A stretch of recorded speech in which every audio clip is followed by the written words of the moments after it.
Mokase pemirsa masih digrebek. 3.404 personil gabungan dari berbagai instansi dikerahkan untuk amankan juru operasi Ketupat Musi 2025 di Sumsel. Kapolda Sumsel menghimbau pengendara yang nak mudik untuk hati-hati, mengingat selama arus mudik tahun ini diprediksi bakal hujan. Istirahat di tempat.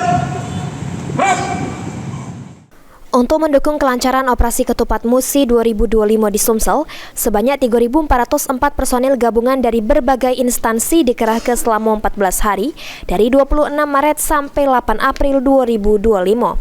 Ribuan personil ini bakal jalan ke tugas pengamanan juru rangka perayaan Idul Fitri 1446 Hijriah.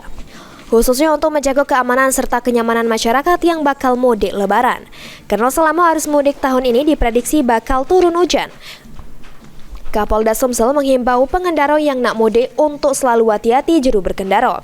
Personil gabungan bakal mengantisipasi terjadinya kerawanan yang terjadi. Memang waktu saya rakor tanggal 10 yang lalu di Jakarta, rakor Linsek Pusat, itu prediksi BMKG bahwa sampai dengan akhir bulan Maret sampai dengan awal Maret itu April curah hujan diperkirakan masih tinggi. Maka tadi juga kita tekankan bahwa khusus di ruas-ruas tertentu yang berpotensi ada genangan ini harus kita antisipasi. Juru operasi Ketupat Musi tahun ini 86 pos pengamanan bakal ditegakkan di wilayah hukum Polda Sumsel yang terdiri dari 51 pos pengaman, 24 pos pelayanan, serta 11 pos terpadu yang bakal ngejuk fasilitas bagi pemudik untuk istirahat maupun meriksa kesehatan.